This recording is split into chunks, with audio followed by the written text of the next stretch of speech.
नमस्कार दोस्तों, स्वागत है आप सभी का हमारे चैनल केबल एकेडमी पर।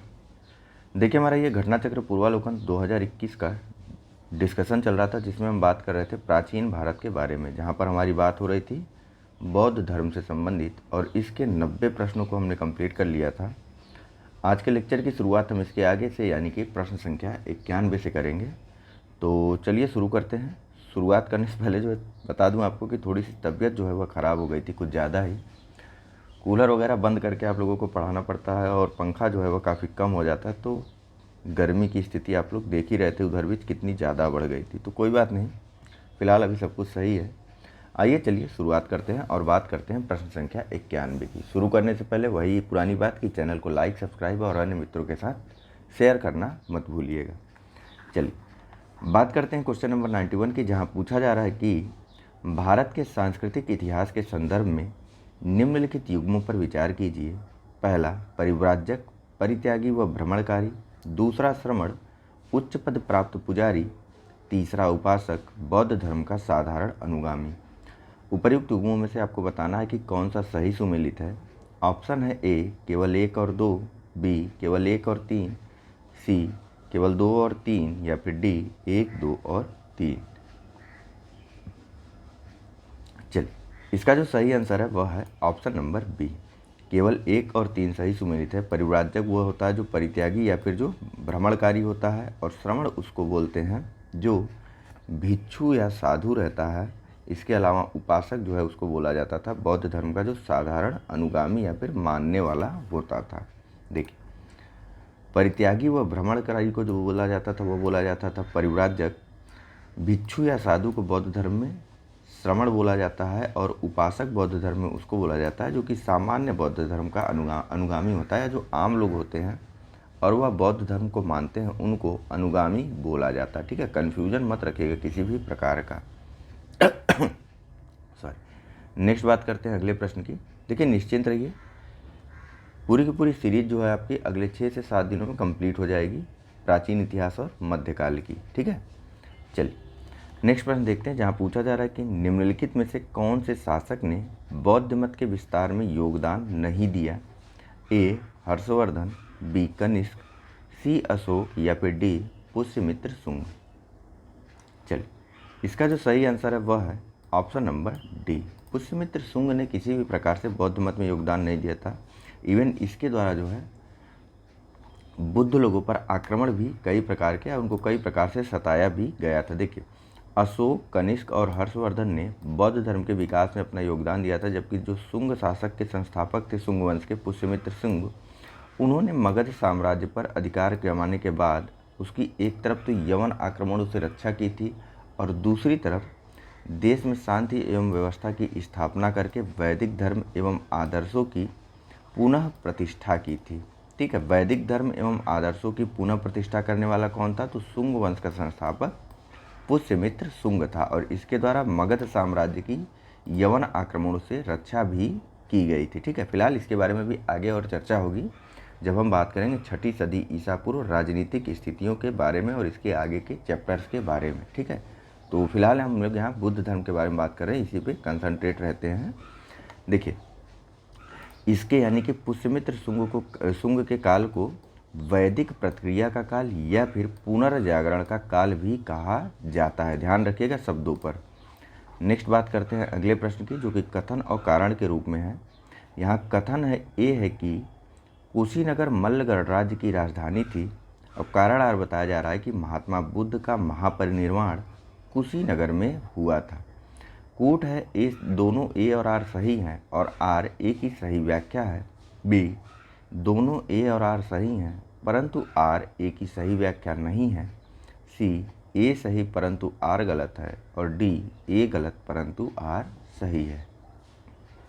चलिए, देखिए, अब कोई किसी देश की राजधानी हो, वहाँ पर किसी की मृत्यु होना इसका कारण बिल्कुल नहीं हो सकता है। ठीक है, यह एक सामान्य सा प्रश्न था, और यहाँ पर आपको जाना था ऑप्शन नंबर बी के साथ। ठीक है, ये दो के दोनों ही कथन सही हैं, लेकिन कारण जो है वह कथन की सही व्याख्या नहीं करता है। देखिए, कुशीनगर की 2 राजधानियाँ थी, एक तो थी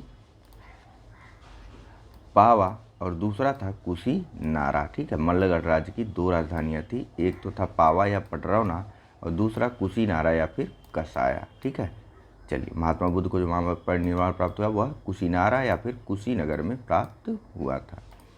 नेक्स्ट बात करते हैं, युग्म है, आपको बताना है कि कौन सा जो है वह सही सुमेलित है। पहला लोथल, प्राचीन गोदी क्षेत्र। दूसरा सारनाथ, बुद्ध का प्रथम धर्मोपदेश। तीसरा राजगीर, अशोक का सिंह स्तंभ शीर्ष। चौथा नालंदा, बौद्ध अधिगम का महान पीठ। कूट का प्रयोग करके सही उत्तर देना है। ए 1, 2, 3 और 4, बी 3 और 4, सी 1, 2 और 4, डी 1 और 2। चलिए, इसका जो सही आंसर है वह है ऑप्शन नंबर सी। ठीक है, देखिए लोथल जो है वह आपने हमने सिंधु घाटी सभ्यता में देखा, आपने और हमने दोनों मिल करके कि लोथल जो है वहाँ से एक बंदरगाह पोर्ट गोंदीवाड़ा या फिर गोंदी प्राप्त हुआ। ठीक है, सभी एक ही नाम है, चाहे आप पोर्ट कह लीजिए, चाहे बंदरगाह कह लीजिए, चाहे गोदी बाड़ा कह लीजिए। ठीक है, तो यह प्राप्त हुआ हमको सैंधव घाटी स्थल या सैंधव स्थल लोथल से। ठीक, दूसरा सारनाथ में हमने देखा था, सारनाथ के मृगदाव या फिर हिरण्यवन में या फिर ऋषिपत्तनम, जो सारनाथ का प्राचीन नाम था उसमें बोला जाता है, ऋषिपत्तन के मृगदाव या फिर हिरण्यवन में महात्मा बुद्ध द्वारा प्रथम उपदेश दिया गया था, जिसको बौद्ध ग्रंथों में धर्म चक्र प्रवर्तन बोला गया है। ठीक है, धर्म चक्र प्रवर्तन बोला गया है बौद्ध ग्रंथों में। बुद्ध के प्रथम उपदेश को यह था सारनाथ में इनके द्वारा दिया गया था। तीसरा राजगीर, जो फिर अशोक का सिंह स्तंभ शीर्ष की बात करता है, वह राजगीर में नहीं है, वह भी सारनाथ में ही स्थित है। सारनाथ या कभी कभी विकल्पों में वाराणसी भी होगा, तो आपको इसके साथ भी जाना होगा। ठीक है, और सबसे अंत में नालंदा, यह बौद्ध अधिगम का महान पीठ ही है। ठीक है, इसका अर्थ है कि बौद्ध विश्वविद्यालय था यहाँ पर, या फिर बौद्ध अधिगम की या फिर बौद्ध धर्म की यहाँ पर शिक्षा दीक्षा प्रदान की जाती थी। ठीक है, और इसका निर्माण करने का श्रेय दिया जाता है कुमारगुप्त प्रथम को। सबसे पहले गुप्त शासक कुमारगुप्त प्रथम ने ही नालंदा में बौद्ध विश्वविद्यालय की स्थापना के लिए दान वगैरह किया था। आगे चल करके कुछ अन्य शासकों ने भी दान दिए। नेक्स्ट बात करते हैं अगले प्रश्न की। देखिए, वही सारी चीज़ें हैं। सैंधवपुरा स्थल लोथल, गुजरात, जो कि गुजरात में, वहाँ से गोदीबाड़ी के अवशेष मिले। सारनाथ, वाराणसी में बुद्ध ने अपना प्रथम उपदेश या धर्म चक्र प्रवर्तन दिया। नालंदा बौद्ध अधिगम की पीठ थी, जिसका यहाँ पर कुमारगुप्त के शासनकाल में विश्वविद्यालय की स्थापना हुई थी। और अशोक का स्तंभ शीर्ष राजगीर नहीं बल्कि सारनाथ में स्थित है। नेक्स्ट देखते हैं, जहाँ पूछा जा रहा है कि महायान बौद्ध धर्म में बोधिसत्व अवलोकितेश्वर को और किस अन्य नाम से जानते हैं। ए वज्रपाणी, बी मंजूश्री, सी पद्मपाणी या फिर डी मैत्रेय। बौद्ध धर्म की किस शाखा में बोधिसत्वों के बारे में बात की गई, बताइए तो। इसके बारे में हमारी बात हुई है, यह आप लोगों के लिए प्रश्न है।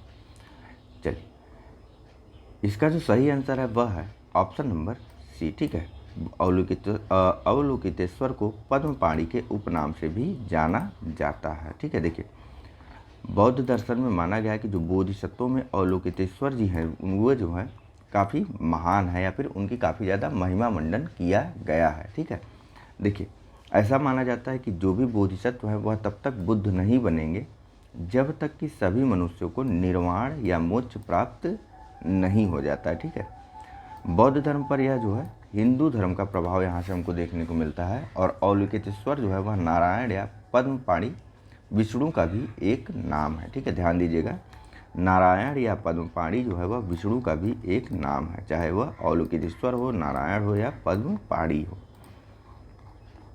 नेक्स्ट, भारत के धार्मिक इतिहास के संदर्भ में निम्नलिखित कथनों पर विचार कीजिए। पहला, स्थविरवादी महायान बौद्ध धर्म से संबद्ध है। दूसरा, लोकोत्तरवादी संप्रदाय बौद्ध धर्म के महासंघिक संप्रदाय की एक शाखा थी। तीसरा, महासंघिकों द्वारा बुद्ध के देवत्वरोपण ने महायान बौद्ध धर्म को प्रोत्साहित किया। आपको बताना है कि उपर्युक्त में से कौन से कथन सही हैं। विकल्प है आपके पास, ए केवल 1 और 2, बी केवल 2 और 3, सी केवल 3 और डी 1, 2 और 3। चलिए, इसका जो सही आंसर है वह है ऑप्शन नंबर पी, केवल 2 और 3। देखिए स्थविरवादी आप ध्यान दीजिए स्थायी हैं, ठीक है, तो यह हीनयान बौद्ध धर्म से संबंधित होंगे, ठीक है। वहीं नेक्स्ट अगर आगे बात करें लोकोत्तरवादी संप्रदाय की, तो यह कथन सही है। लोकोत्तरवादी संप्रदाय जो है वो बौद्ध धर्म के महासांघिक संप्रदाय की एक शाखा थी और महासांघिकों द्वारा बुद्ध के देवत्वरोपण ने महायान बौद्ध मत को या बौद्ध धर्म को प्रोत्साहित किया था, ठीक है। देखिए इसके बारे में भी डिटेल से आप विकल्प यहाँ पर देखेंगे तो ज़्यादा अच्छे से समझ में आएगा। देखिए परंपरागत नियम में आस्था रखने वाले संप्रदाय को स्थविर या फिर थेरवादी कहा गया। स्थविर जो है वह बौद्ध धर्म के हीनयान शाखा से संबद्ध है, ठीक है। कन्फ्यूजन मत रखिएगा जरा सा भी दिमाग में। हीनयान में हमने देखा था कि बौद्ध धर्म के उपदेशों को ही माना गया, सारी चीज़ों को, न कि बौद्ध धर्म में आगे विकास की बात मानी जाती है। हीनयान में आगे विकास से कहने का तात्पर्य यह है कि उन्होंने बुद्ध को जो है मानव के रूप में देखा, न कि भगवान के रूप में। किसने? हीन यानियों ने। और यही था स्थविरवाद का विचार और यही था थेरवाद का भी विचार, ठीक है। स्थविर थेरवादी दोनों एक ही माने जाते हैं और जो यह शाखा थी यह थी हीनयान से संबद्ध, ठीक है। वहीं इसका नेतृत्व जो है महाकच्चायन के द्वारा किया गया था। किसका? स्थविर या फिर थेरवाद का नेतृत्व जो है वह महाकच्चायन के द्वारा किया गया था। अब देखिए, अब जो जिन्होंने धर्म में समय के अनुसार परिवर्तन किया उनको कहा गया महासांघिक, ठीक है। इसका नेतृत्व किया था महाकश्यप ने, ठीक। लोकोत्तरवादी जो संप्रदाय था वह बौद्ध धर्म के महासांघिक संप्रदाय की एक शाखा थी, यानी कि इनका भी मानना था कि जो धर्म है उसमें समयानुसार परिवर्तन जो है वह अनिवार्य होता है, ठीक है। तो यह भी जो लोकोत्तरवादी थे वे महासांघिक संप्रदाय की एक शाखा थे, यूं कह लीजिए कि यह महायान संप्रदाय से संबंधित थे, ठीक है। देखिए बौद्ध धर्म में लोकोत्तरवाद के जो निकाय, लोकोत्तरवादी निकाय जो है वह 18 निकायों में से एक है। यह ध्यान रखिएगा। कितने निकाय हैं बौद्ध धर्म में? तो 18। नेक्स्ट, भारतीय इतिहास के संदर्भ में निम्नलिखित में से कौन भावी बुद्ध हैं जो संसार की रक्षा हेतु अवतरित होंगे? ए अवलोकितेश्वर, बी लोकेश्वर, सी जो कि अगले पेज पे है, ध्यान दीजिए, मैत्रेय, या डी पद्म पाड़ी। बताइए कौन जो है वह अभी जन्म लेंगे संसार की रक्षा हेतु? देखिए इसका जो सही आंसर है वह है ऑप्शन नंबर सी। ए और सी में आपको कंफ्यूज नहीं होना है, दोनों एक ही व्यक्ति के अलग अलग नाम हैं, ठीक है। अवलोकितेश्वर बोल दीजिए चाहे पद्म पाड़ी, ठीक है। चलिए बात करते हैं इसके बारे में विकल्पों के माध्यम से, तो एक्सप्लेनेशन के माध्यम से। देखिए यहाँ बताया गया कि बौद्ध मान्यताओं के अनुसार जो मैत्रेय जो है वह एक बोधिसत्व हैं और जो भविष्य में पृथ्वी पर अवतरित होंगे और बुद्धत्व प्राप्त करेंगे और साथ ही साथ उनके द्वारा विशुद्ध धर्म की शिक्षा दी जाएगी। मैत्रेय के अवतरण की भविष्यवाणी ऐसे समय के लिए की गई है जब इस लोक में अनैतिकता, अनाचार इतना बढ़ जाएगा कि मानव जीवन असुरक्षित होता दिखेगा। वास्तव में जब हम भागवत धर्म पढ़ते हैं तो वहाँ देखते हैं विष्णु जी के बारे में देखते हैं या फिर कृष्ण के बारे में देखते हैं और हम वहाँ पर देखते हैं कि उनका अभी एक जन्म होना बाकी है जब संसार जो है वह नष्ट होने के कगार पर आएगा, ठीक है। इसी प्रकार जब हम इस्लाम में देखते हैं तो वहाँ पर हमारे द्वारा देखा जाता है कि जब क़यामत आएगा तो सभी चीज़ें जो है वह फिर से जीवित हो उठेंगी और उसके बाद जो है संसार जो है वह नष्ट होने पे उतारू होगा और फिर से ईश्वर द्वारा पुनर्निर्माण किया जाएगा। इसी प्रकार हम ईसाई धर्म में भी यही परिकल्पना देखते हैं, ठीक है, संसार के नष्ट होने की बात को देखते हैं। वहीं जैन धर्म कभी भी संसार के नष्ट होने की बात नहीं करता है, ध्यान रखिएगा, ठीक है। तो यहाँ पर बात करते हैं हम लोग इसी को आगे। तो इस लोक में जब अनैतिकता, अनाचार इतना ज़्यादा बढ़ जाएगा कि मानव जीवन असुरक्षित हो जाएगा और सुरक्षा के लिए लोग इधर उधर भटकेंगे, तब बुद्ध का या एक भावी बुद्ध पैदा होंगे जिनका नाम होगा मैत्रेय, ठीक है। और सर्वत्र जो है त्राही त्राही मच जाएगी, मानव जीवन संघर्षमय बनता दिखेगा। ऐसे आपातकाल में बोधिसत्व मैत्रेय जो है इस भूतल पर भविष्य में बुद्ध के रूप में पुनः अवतार लेंगे और बौद्ध धर्म की स्थापना करेंगे, सभी मानवों को सुख, शांति और समृद्धि प्रदान करेंगे, ठीक है। नेक्स्ट, भारत के धार्मिक इतिहास के संदर्भ में निम्नलिखित कथनों पर विचार कीजिए। पहला, बोधिसत्व बौद्ध मत के हीनयान संप्रदाय की एक केंद्रीय संकल्पना है। दूसरा, बोधिसत्व अपने प्रबोध के मार्ग पर बढ़ता हुआ करुणामय है।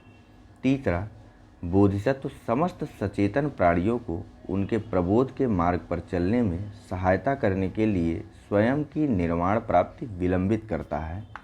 आपको बताना है कि उपरोक्त में से कौन सा कथन जो है वह सही है। ऑप्शन है ए केवल 1, बी केवल 2 और 3, सी केवल 2 या फिर डी 1, 2 और 3। चलिए, इसका जो सही आंसर है वह है ऑप्शन नंबर बी, केवल 2 और 3। देखिए, बोधिसत्व जो है वह बौद्ध मत के हीनयान संप्रदाय की केंद्रीय संकल्पना नहीं है। यह जो है बौद्ध धर्म के महायान संप्रदाय की केंद्रीय संकल्पना है। ठीक है, यह आप ध्यान रखिएगा। क्यों? क्योंकि बुद्ध को विभिन्न रूपों में संकल्पना जो की गई वह महायान संप्रदाय या फिर जो लोग परिवर्तन के साथ गए उनके द्वारा की गई, न कि उनके साथ जो कि बौद्ध धर्म के परंपरागत नियमों को मानते थे। ठीक है, तो रूप तो ईश्वर बदलेगा ना, ईश्वर के द्वारा विभिन्न रूप धारण या परिवर्तित किए जाएंगे, मानव द्वारा नहीं। और हीनयान जो थे वे लोग क्या मानते थे? वे लोग मानते थे कि जो बुद्ध हैं वह एक मनुष्य है, जबकि महायान के लोगों का मानना था कि जो बुद्ध हैं वह एक भगवान या फिर ईश्वर है। ठीक है, तो फिलहाल इसका जो सही आंसर बताया गया वह ऑप्शन नंबर बी है। आइए एक्सप्लेनेशन से आगे देखते हैं। देखिए, बोधिसत्व जो है अपने प्रबोध के मार्ग में बढ़ता हुआ करुणामय है।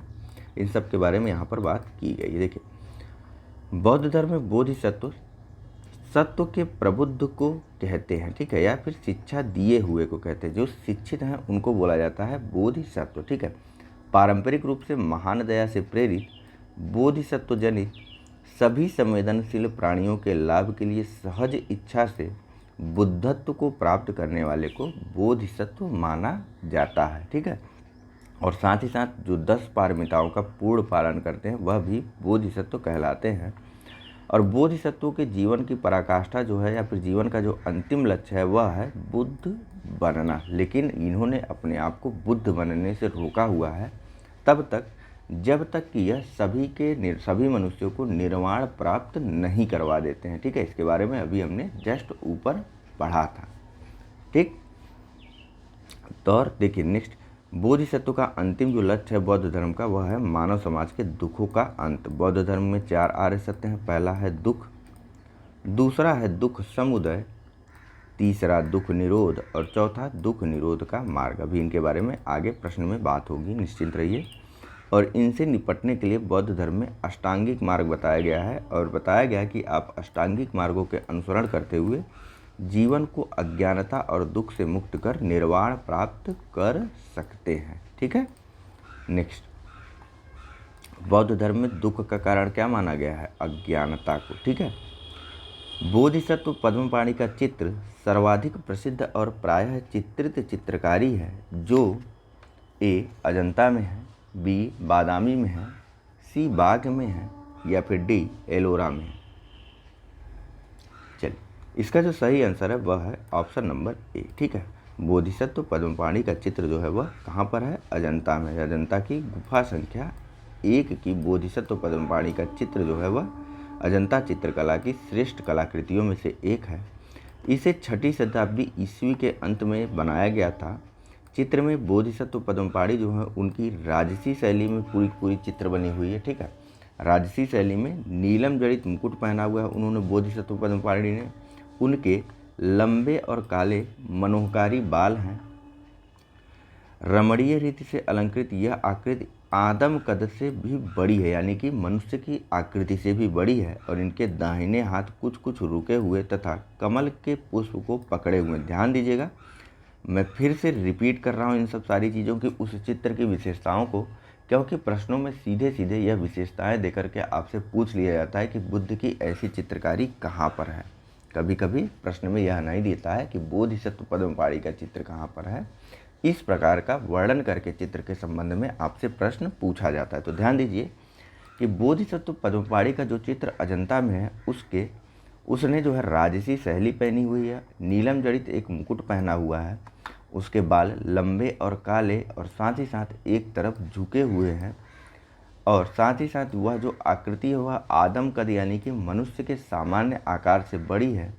दाहिने हाथ में वह बोधिसत्व पद्मपाणि, उसका दाहिना हाथ बोधिसत्व पद्मपाणि का कुछ कुछ रुका हुआ है और उन्होंने कमल का पुष्प भी पकड़ा हुआ है।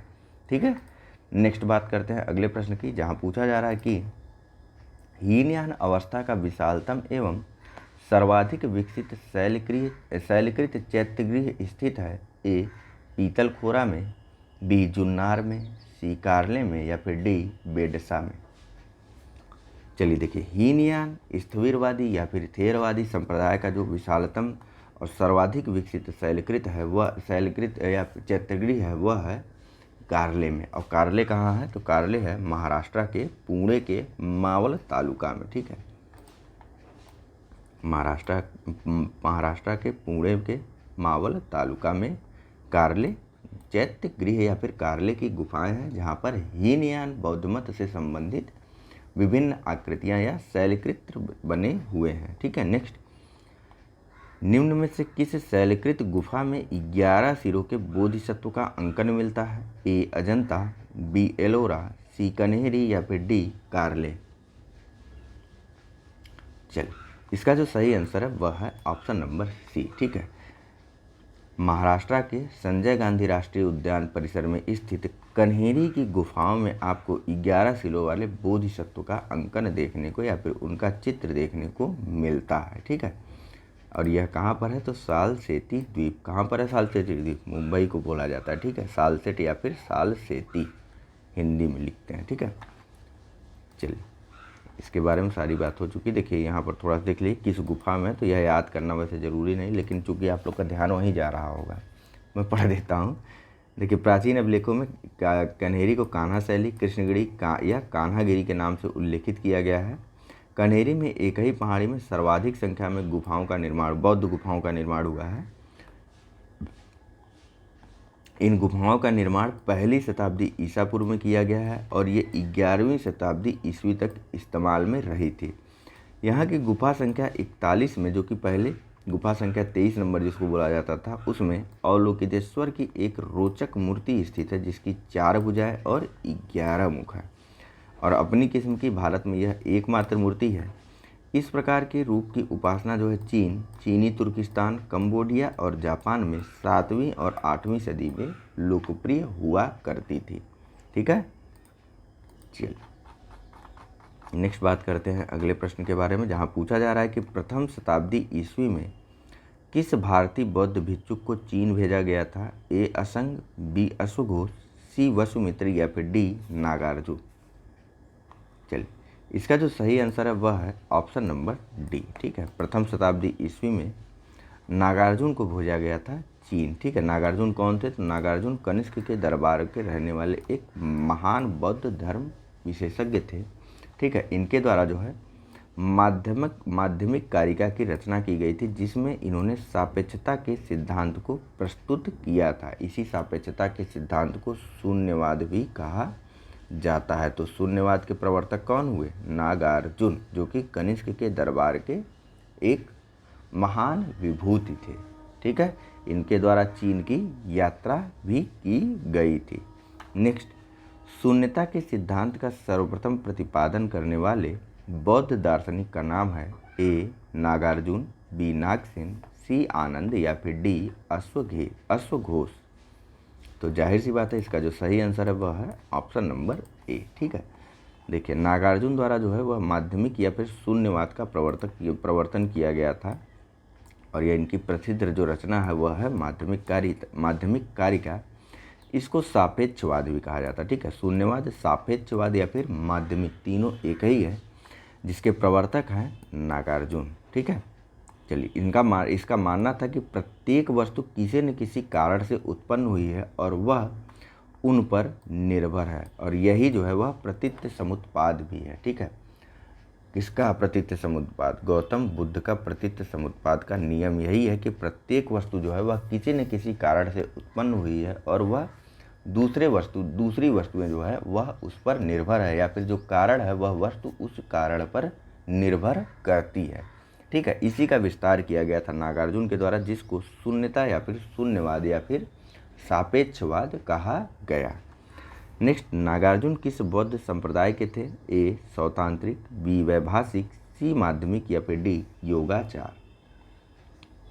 सोचना क्या है, जाहिर सी बात है ऑप्शन नंबर सी। ठीक है। नेक्स्ट, बौद्ध शिक्षा का केंद्र है ए विक्रमशिला, बी वाराणसी, सी गिरनार या फिर डी उज्जैन।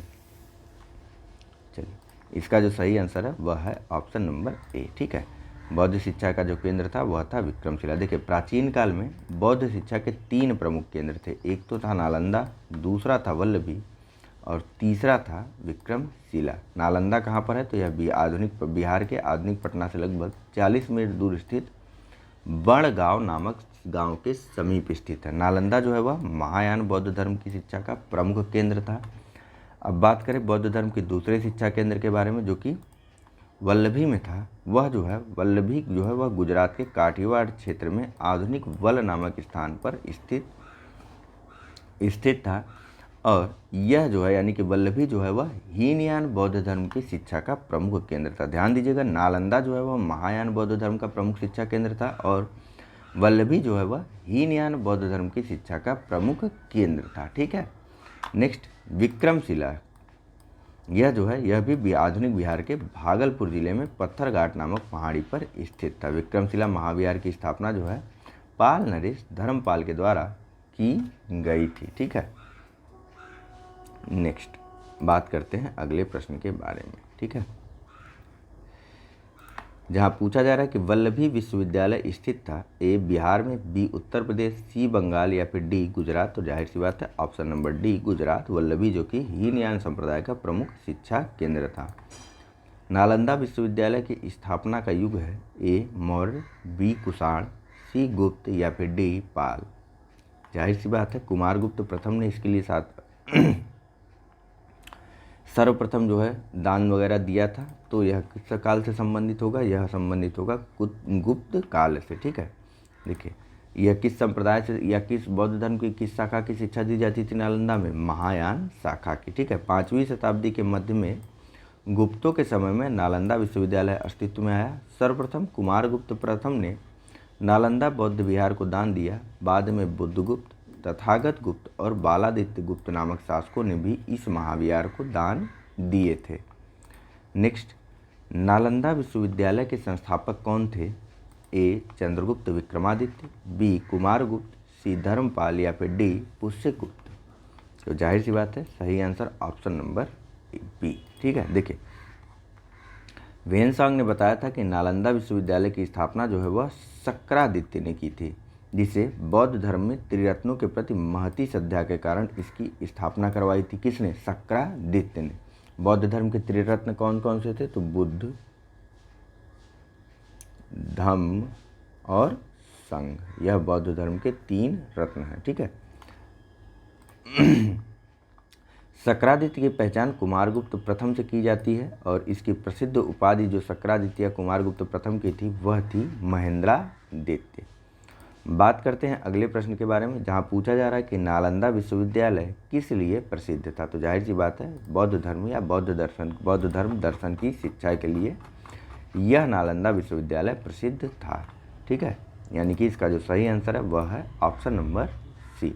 किस धर्म की शिक्षा दी जाती थी? तो यह दी जाती थी बौद्ध धर्म के महायान शाखा की शिक्षा के लिए यह नालंदा विश्वविद्यालय प्रसिद्ध था। चीनी यात्री ह्वेनसांग के द्वारा भी यहाँ की यात्रा की गई थी।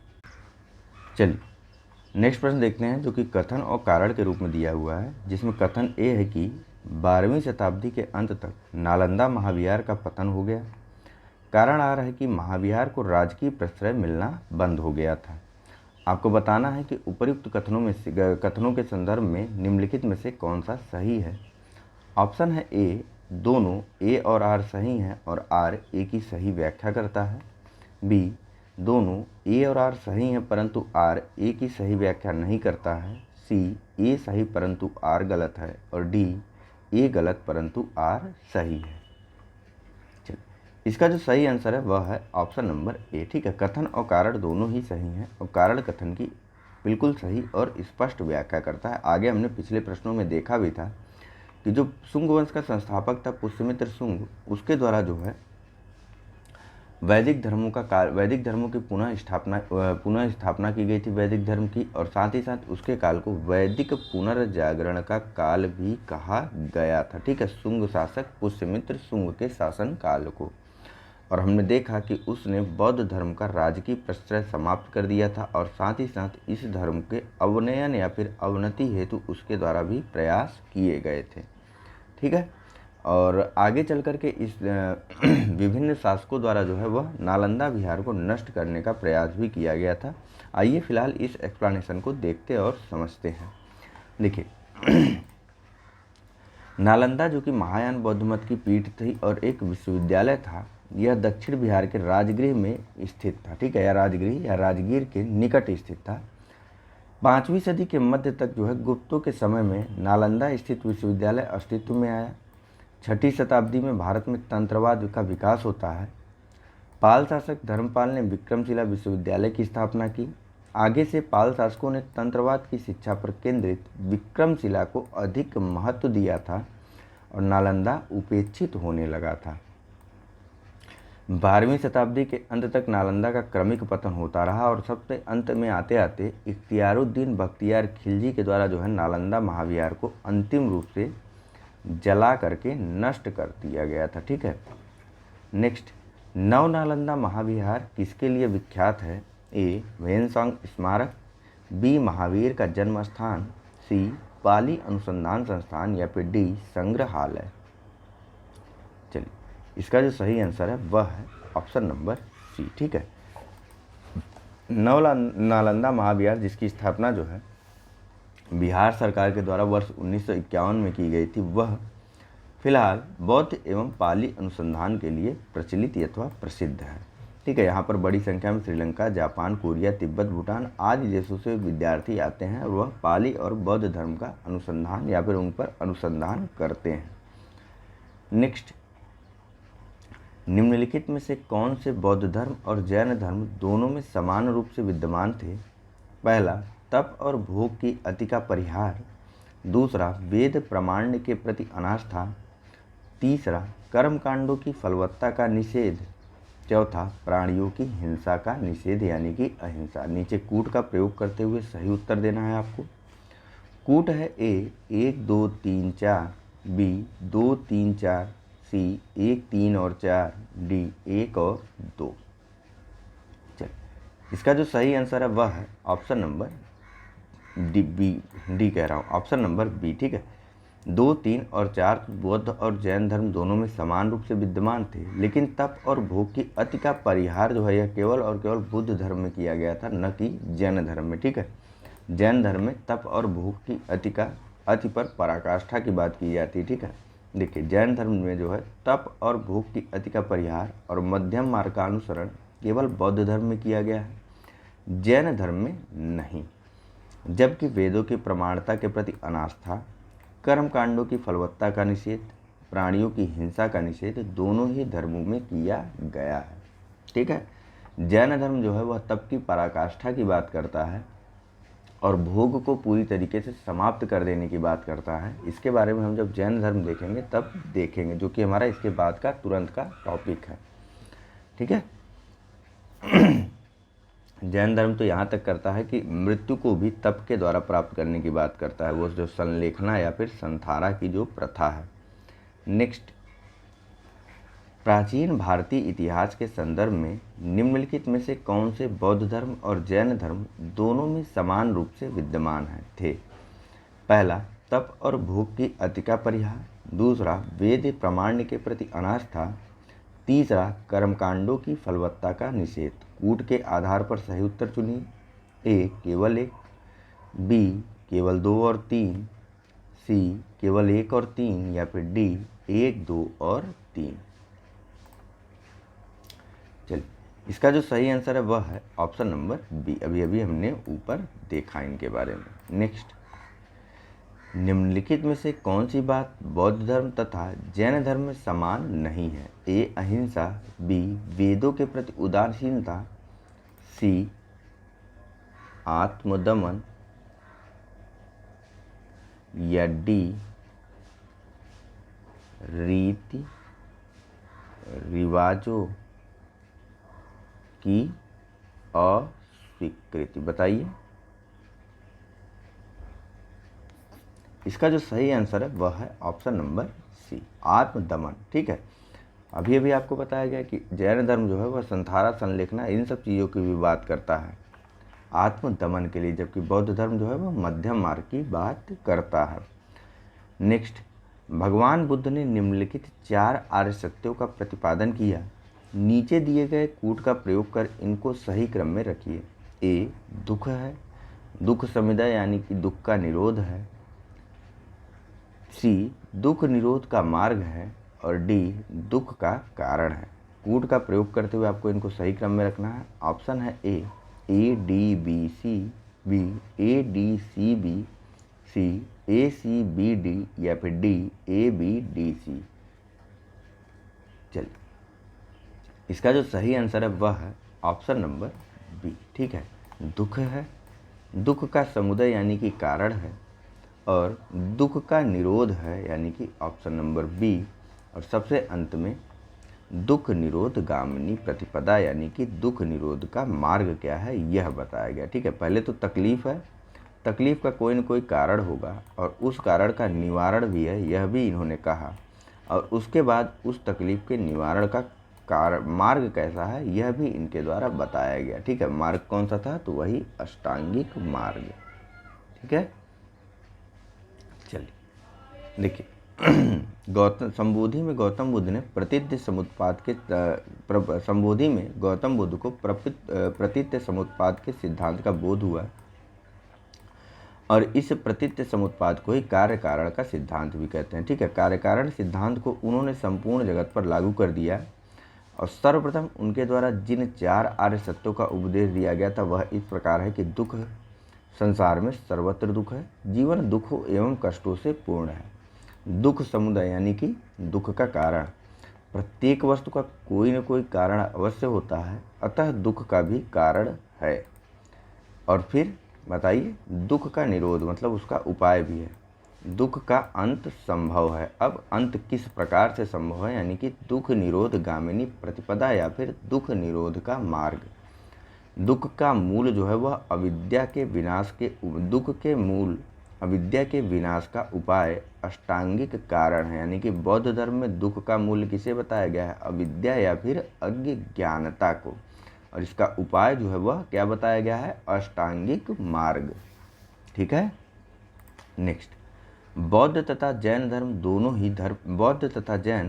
ही धर्म विश्वास करते हैं कि ए कर्म तथा पुनर्जन्म के सिद्धांत सही हैं, बी मृत्यु के पश्चात ही मोक्ष संभव है, सी स्त्री तथा पुरुष दोनों ही मोक्ष प्राप्त कर सकते हैं, या डी जीवन में मध्यम मार्ग सर्वश्रेष्ठ है। चलिए, इसका जो सही आंसर है वह है ऑप्शन नंबर ए। ठीक है, कर्म तथा पुनर्जन्म के सिद्धांत को दोनों ही धर्म यानी कि बौद्ध और जैन दोनों द्वारा स्वीकार किया गया है। ठीक है, देखिए, वैदिक कर्मकांडों तथा वेदों की अपौरुषेयता या उनकी प्रामाणिकता का विरोध किया गया है दोनों ही धर्मों द्वारा, बौद्ध और जैन धर्मों द्वारा। इनके द्वारा अहिंसा, सदाचार, इन दोनों पर ही अत्यधिक बल दिया गया। साथ ही कर्मवाद और पुनर्जन्म में भी बौद्ध और जैन धर्म दोनों विश्वास रखते हैं। नेक्स्ट, कथन और कारण के रूप में यह प्रश्न है और पूछा जा रहा है कि बौद्ध दर्शन के अनुसार विचार कीजिए। कथन ए पुनर्जन्म नहीं होता है, कारण आर आत्मा की सत्ता नहीं है। कूट का प्रयोग करते हुए सही उत्तर देना है। कूट है ए तथा आर दोनों सही हैं तथा आर ए की सही व्याख्या करता है। बी ए तथा आर दोनों सही हैं किंतु आर सही व्याख्या नहीं है ए की। सी ए सही किंतु आर गलत है, और डी ए गलत किंतु आर सही है। इसका जो सही आंसर है वह है ऑप्शन नंबर डी। ठीक है, अभी अभी आपको बताया गया कि कर्मवाद और पुनर्जन्म में बौद्ध और जैन दोनों धर्मों द्वारा विश्वास किया जाता है। वहीं बुद्ध धर्म आत्मा की सत्ता को स्वीकार करता है। हालांकि बुद्ध जो थे वह आत्मा के या आत्मा संबंधी विषयों पर उनके द्वारा मौन धारण कर लिया जाता था। ठीक है, देखिए, प्रतीत्य समुत्पाद ही बुद्ध के उपदेशों का सार है, यानी कि कर्म और कारण का सिद्धांत। ब्राह्मण ग्रंथों द्वारा प्रतिपादित वेदों की अपौरुषेयता और आत्मा की अमरता के सिद्धांत को बुद्ध के द्वारा स्वीकार नहीं किया गया, परंतु आत्मा के अस्तित्व को अस्वीकार करने के बावजूद भी बुद्ध ने पुनर्जन्म तथा कर्म के सिद्धांत को स्वीकार किया था। उनके अनुसार जीवन जो है वह विभिन्न अवस्थाओं की संतति है और जो एक दूसरे पर निर्भर भी करती हैं।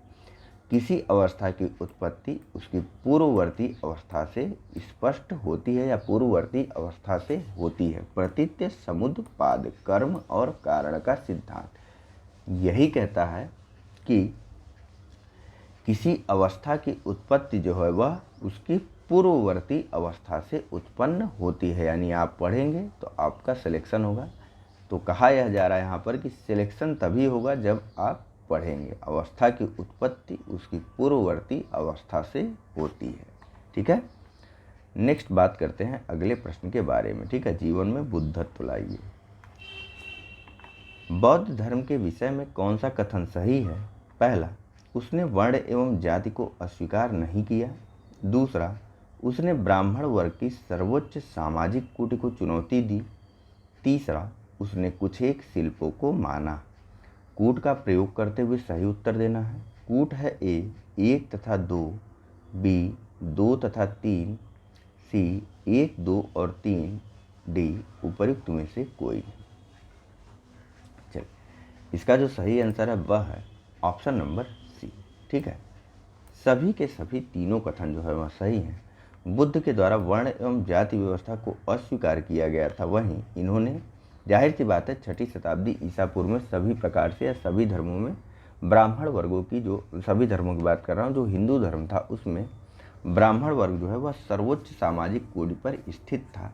ठीक है, और यह श्रेष्ठ वर्ण में आता था। इसको चुनौती दी गई उस समय उत्पन्न हुए विभिन्न धार्मिक और सामाजिक आंदोलनों के द्वारा, जैसे कि बौद्ध और जैन धर्म हो गए, और आप दक्षिण भारत के कुछ भक्ति आंदोलनों को भी उसमें देख सकते हैं। ठीक है, और साथ ही साथ बौद्ध धर्म द्वारा शिल्पों को भी स्वीकार किया गया था। शिल्प जो है वह श्रेणियाँ हुआ करती थी या फिर उन लोगों की श्रेणियाँ हुआ करती थी जो विभिन्न निर्माण कार्यों में लगे रहते थे।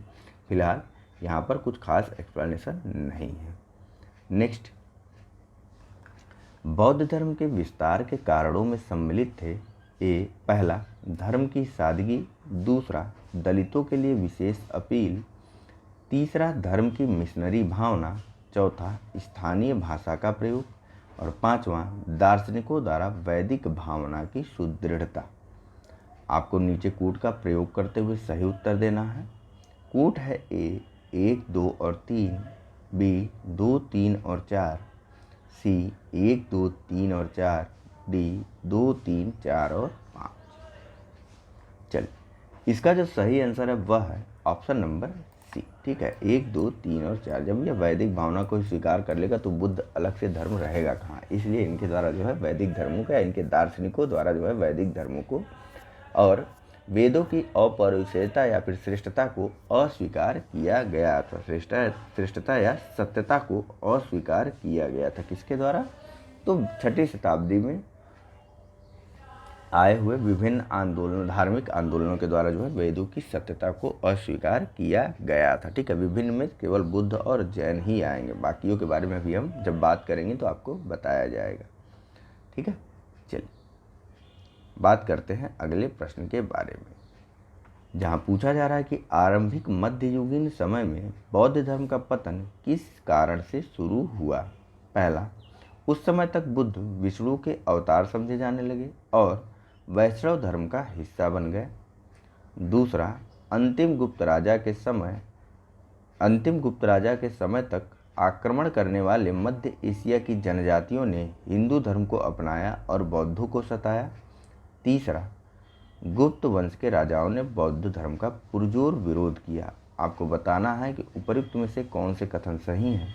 ऑप्शन है ए केवल 1, बी केवल 1 और 3, सी केवल 2 और 3, या फिर डी 1, 2 और 3। चलिए, इसका जो सही आंसर है वह है ऑप्शन नंबर ए, केवल और केवल पहला कथन सही है। महायान संप्रदाय में हम देखेंगे कि बोधिसत्व अवलोकितेश्वर की बात करता है महायान बौद्ध संप्रदाय, जो कि विष्णु का ही एक नाम है। ठीक है, तो बुद्ध जो है वह धीरे धीरे विष्णु के अवतार समझे जाने लगे थे और महायान संप्रदाय की जो है वह धीरे धीरे समाज में पैठ बन रही थी बुद्ध समाज में, ठीक है। पैठ कहने का मतलब उनका विस्तार हो रहा था बौद्ध समाज में, जबकि हीनयान संप्रदाय वह धीरे धीरे संकुचित होता जा रहा था, जिसका मानना था कि जो बुद्ध हैं वह मानव स्वरूप है या फिर मानव मनुष्य है, ठीक है। तो अवतारवाद की भावना जो है वह बौद्ध धर्म में धीरे धीरे आने लगी थी। इस कारण हम कह सकते हैं कि बुद्ध धर्म जो है वह आरंभिक मध्ययुग आते आते जो है वह वैष्णव धर्म का हिस्सा बनता जा रहा था, ठीक है। देखिए, गुप्त राजाओं ने तो इस धर्म को या फिर इस धर्म की शिक्षा दीक्षा के लिए गुप्त राजा कुमारगुप्त प्रथम या शक्रादित्य अथवा महेंद्रादित्य के द्वारा, जो कि विभिन्न नाम है कुमारगुप्त प्रथम के ही, उनके द्वारा जो है नालंदा विश्वविद्यालय के लिए दान दिए गए थे। और आगे चल करके विभिन्न गुप्त शासकों ने भी नालंदा विश्वविद्यालय को दान दिए थे, जिसमें बालादित्य का नाम भी प्रमुख रूप से लिया जाता है, ठीक है। तो देखिए, कथा नंबर 2 जो है कि अंतिम गुप्त राजा के समय तक आक्रमण करने वाली मध्य एशिया की जनजातियों ने हिंदू धर्म को अपनाया और बौद्धों को सताया। तो इसको हम इस प्रकार से देख सकते हैं कि कुषाण शासक कनिष्क के द्वारा ही चतुर्थ बौद्ध संगति का आयोजन भी किया गया था। तो फिर यह सब कथन जो है वह गलत हैं, 2 और 3। बात करते हैं इस पूरी बौद्ध धर्म की सीरीज के अंतिम प्रश्न के बारे में, जहां पूछा जा रहा है कि भारत के धार्मिक इतिहास के संदर्भ में निम्नलिखित कथनों पर विचार कीजिए। पहला, सौतांत्रिक और सम्मितीय जैन मत के संप्रदाय थे। दूसरा, सर्वास्तवादियों की मान्यता थी कि दृग् विषय यानी कि जो फिनोमिना है उसके अवयव पूर्णतः क्षणिक नहीं है, अपितु अव्यक्त रूप से सदैव विद्यमान रहते हैं। आपको बताना है कि उपर्युक्त में से कौन सा कथन सही है। ऑप्शन है ए केवल एक, बी केवल 2, सी 1 और 2 दोनों, और डी न तो 1 और न ही 2। इस प्रश्न के बाद इस लेक्चर को ख़त्म कर दिया जाएगा या फिर समाप्त कर दिया जाएगा। आगे कल के लेक्चर में हम जैन धर्म और अन्य धार्मिक आंदोलनों जैसे कि भागवत और शैव और शाक्त आंदोलनों के बारे में देखेंगे। तो फिलहाल इसका जो सही आंसर है वह है ऑप्शन नंबर बी, केवल और केवल कथन 2 सही है। देखिए, सर्वास्तवादियों की जो मान्यता थी वह थी कि जो दृग् विषय या फिर जो पृथ्वी है वह पूर्णतः क्षणिक नहीं है, बल्कि वह पृथ्वी पर जो जीवन है या जो प्रकृति है वह वह जो है हमेशा से ऐसे ही थी, ठीक है। यह मान्यता थी सर्वास्तवादियों की। आइए यहाँ बात करते हैं। देखिए, सौतांत्रिक और जो सम्मितीय थे वह जैन धर्म के संप्रदाय नहीं है। सौतांत्रिक और सम्मिति यह जो है वह बौद्ध मत के संप्रदाय हैं, ठीक है। हमने देखा बौद्ध मत के संप्रदायों में मध्यमिका, सौतांत्रिक, सम्मितीय, लोकोत्तरवादी, स्थविरवादी, थेरवादी, महासांघिक, ठीक है। ध्यान रखिएगा इन सब के नाम, प्रश्न में आपको यहीं से कंफ्यूज करता है, ठीक है। फिर से बोल दे रहा हूँ, सौतांत्रिक, सम्मितीय, स्थविरवादी, थेरवाद, लोकोत्तरवाद या वादी कह लीजिए, महासांघिक, और कुछ बचा हमसे, हाँ, माध्यमिका, यह सभी जो है वह बौद्ध धर्म के ही संप्रदाय हैं, ठीक है। महायान और हीनयान तो हैं ही। चलिए देखिए, सर्वास्तिवाद 3 शब्द से मिला है, सर्वम, अस्ति और वाद। सर्वम अर्थात सभी तत्व, अस्ति अर्थात है, ठीक है। और यहाँ पर अस्ति वगैरह का अर्थ नहीं दिया गया। सर्वम का अर्थ होता है सभी तत्व, अस्ति अर्थात जो है सभी विद्यमान है, और वाद यानी कि समय काल के बिना, ठीक है, सदैव से। देखिए, इस प्रकार से तृतीय बौद्ध संगत में जिन बौद्ध भिक्षुओं ने सभी तत्वों का अस्तित्व सभी कालों में स्वीकार किया, वे संगति छोड़ करके कश्मीर चले गए और सर्वास्तिवादी कहलाए। कनिष्क के काल में चौथी बौद्ध संगति कश्मीर में सर्वास्तिवादियों द्वारा ही आयोजित थी, और अब इनका प्रभाव लगभग पूरे देश में फैल गया था। यानी जो सर्वास्तिवादी थे वह महायान संप्रदाय से संबंधित थे, क्योंकि कनिष्क के द्वारा महायान संप्रदाय का समर्थन किया गया था। यह हमने पिछले प्रश्नों के माध्यम से देखा था। तो फिलहाल इस लेक्चर को यहीं पर कंप्लीट, अरे अभी 1-2 प्रश्न और रह गए हैं, ठीक है। देखिए यहाँ पूछा जा रहा है कि निम्नांकित कथनों पर विचार करें एवं चैत्य तथा विहार में क्या अंतर है, इसे चुने। 2 प्रश्न और है, ठीक है, 2-3। ए, विहार पूजा स्थल होता है जबकि चैत्य बौद्ध भिक्षुओं का निवास स्थल है। बी, चैत्य पूजा स्थल होता है जबकि विहार निवास स्थान है। सी, दोनों में विशेषतः कोई अंतर नहीं है। और डी, विहार एवं चैत्य दोनों ही निवास स्थान के रूप में प्रयोग हो सकते थे। चलिए इसका जो सही आंसर है वह है ऑप्शन नंबर, बताइए कौन सा, बी। चैत्य जो है वह पूजा स्थल होते थे और जबकि विहार जो थे वह निवास स्थान थे। वास्तव में चैत्य जो है वह चिता की राख को बोला जाता था। देखिए चिता की राख या फिर अवशेषों को जो बौद्ध क्या कहते हैं, जो बौद्ध गुरु होते थे, गुरु बोल लेते हैं, ठीक है, जो बौद्ध गुरु होते थे उनके अवशेषों को जो है भूमि में जब गाड़ दिया जाता था और उनके ऊपर समाधि बना दी जाती थी तो उसको बोला जाता था चैत्य, ठीक है। और जो बनाया जाता था और उसके ऊपर जो निर्माण किया जाता था उसको स्तूप बोला जाता था, ठीक है। संपूर्ण आकृति को चैत्य बोला जाता था और उसमें कुछ जो है वह स्तूप होते थे, ठीक, गुंबदाकार होते थे। देखिए चैत्य या स्तूप कहा जाता था उनको, और इन्हीं समाधि और इनमें जो है महापुरुषों के धातु अवशेष जो थे वह सुरक्षित थे।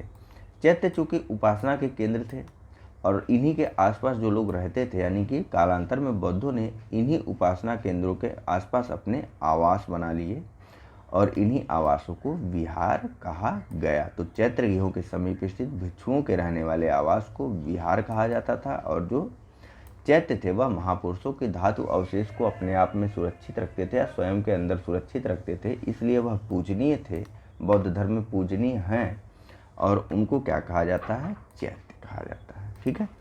नेक्स्ट, कुछ शैलकृत बौद्ध गुफाओं को चैत्य कहते हैं जबकि अन्य को विहार। दोनों में क्या अंतर है, तो सिंपल, चैत्य जो थे वह पूजा स्थल थे जबकि विहार बौद्ध भिक्षुओं का निवास स्थान है। और सबसे अंत में अंतिम प्रश्न, ठीक है, निश्चित रूप से यह अंतिम प्रश्न है। सुल्तानी युग में बौद्धों की कौन सी शाखा सबसे प्रभावशाली थी? ए, थेरवाद, बी, हीनयान, सी, वज्रयान या फिर डी, तंत्रयान। इसका जो सही आंसर है वह है ऑप्शन नंबर सी, ठीक है। सुल्तानी युग में बौद्ध धर्म की सबसे प्रभावशाली शाखा जो थी वह थी वज्रयान। इसके अलावा थेरवाद, हीनयान, तंत्रयान यह भी बौद्ध धर्म की शाखाएं हैं। तंत्रयान बौद्ध धर्म की दीक्षा कहाँ दी जाती थी बताइए? यह दी जाती थी विक्रमशिला विश्वविद्यालय में, ठीक है। देखिए मध्यकाल में बौद्धों की वज्रयान शाखा सबसे अधिक प्रभावशाली थी। वज्रयान का सबसे अधिक विकास 8वीं शताब्दी में हुआ। इसका सिद्धांत जो है या वज्रयान के जो सिद्धांत है वह मंजूश्री मूलकल्प तथा गुह्य समाज नामक ग्रंथों में देखने को मिलते हैं, ठीक है। तो फिलहाल इस लेक्चर में यहीं तक है। आगे हम लोग बात करेंगे जैन धर्म और भागवत, शाक्त और शैव धर्म के बारे में अपने कल के लेक्चर में। तो thank you very much for discussion. Channel को लाइक, सब्सक्राइब और शेयर करना मत भूलिएगा। धन्यवाद।